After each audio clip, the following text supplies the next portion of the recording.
Hey everybody, this is TotalGamerJunkie. I want to welcome you all back to my channel.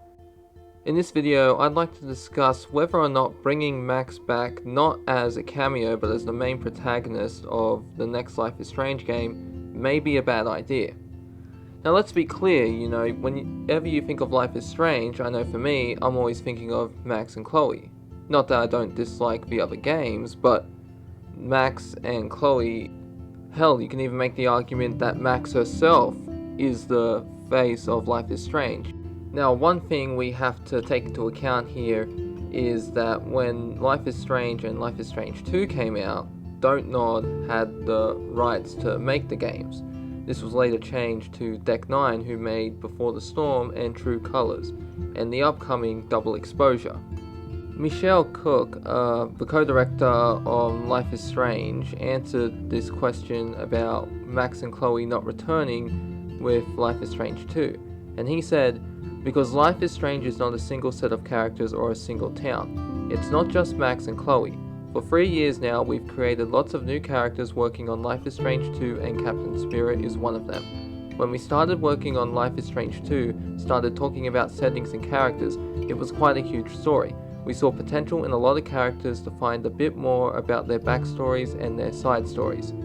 Writer Christian Devine chimed in and said, "We love Max and Chloe and these characters, but there are other characters, diverse characters, there's a whole world and universe of representation we'd like to get to. What other better way than to put it in this self-contained universe, this particular style of art and animation and performance and music?" Now I happen to agree with both of them on that. If you make a singular game with the same protagonist over and over again, it can be a good game.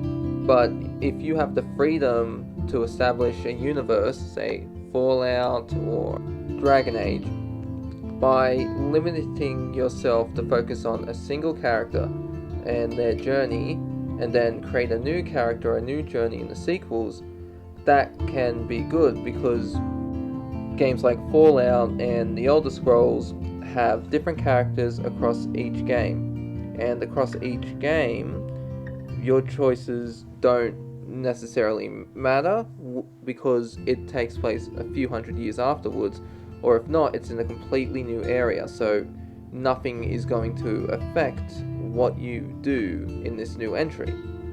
But this is where the problem lies with Life is Strange.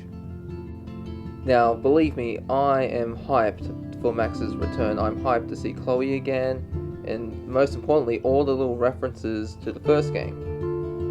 Now, after Life is Strange 2, the publishing rights went to Deck 9, who made Life is Strange Before the Storm and True Colors. And just like Life is Strange 2, the Wavelengths DLC for True Colors gave us the option of whether or not we sacrificed Arcadia Bay. And this opened a slightly different story path in Wavelengths, which it wasn't as done good. In fact, I say Wavelengths done a better job at this. In Life is Strange 2, or Sean and Daniel, Sean will see, not Daniel, Sean's with Brody, and he will see the remains of Arcadia Bay if it's destroyed or not. In Wavelengths, we get a bit more detail as to what happened based off our choice.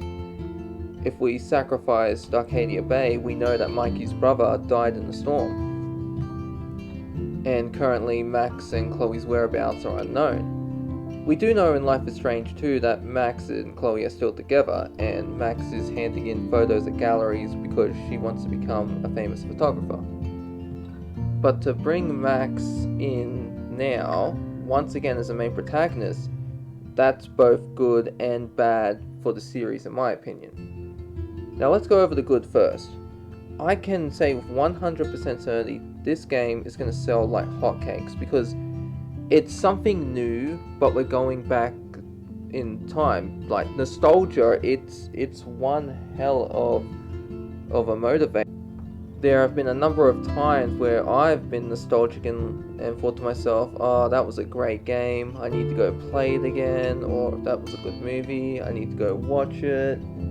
And they did this twice. They were able to do this with Before the Storm, because I remember when I played that made me so nostalgic.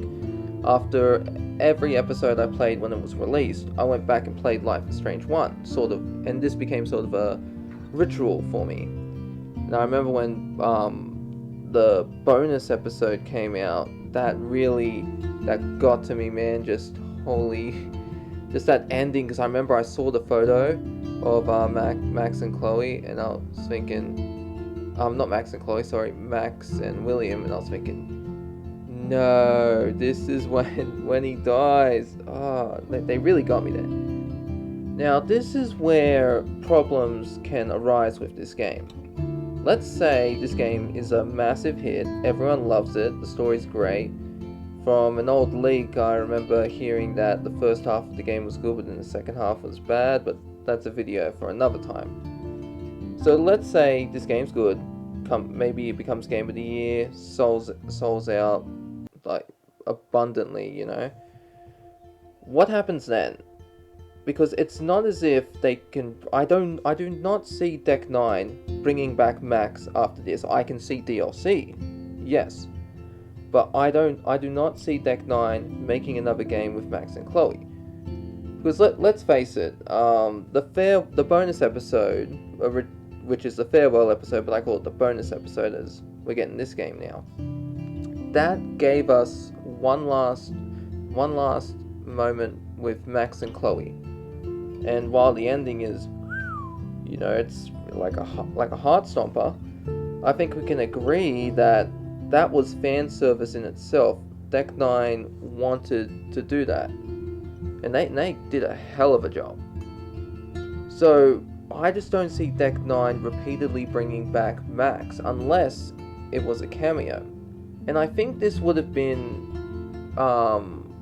as I've said before, for Life is Strange games, each one is a new protagonist.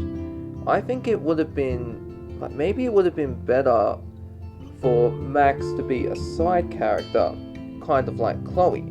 We play as a new character, picture this, we get a new character who gets powers, and this character has the power to shift between multiple realities. And what if in this game it was actually Max that died? And so our character has to travel between realities to figure out who murdered her. I think that would have been very interesting to do. Not that I'm not looking forward to this game, but that would have been a great compromise for me. So that way, okay, we get a new story, we get a new character, we get Max back. The game will let us choose, okay, what ending is canon? Sacrifice Arcadia Bay, sacrifice Chloe. And from there, we just play the game. Now, regardless of whether or not Max will be the protagonist moving forward, I do enjoy the Life is Strange games. They're one of my guilty pleasures. They're one of the games I like to pre-order the best editions. But seriously though, let me know what you think in the comments below. What did you think about my idea of Max being a side character like Chloe and having a different character for the main protagonist? And if you have any theories, please let me know in the comments below, and I'll see you on the next one. This is TotalGamerJunkie, signing off.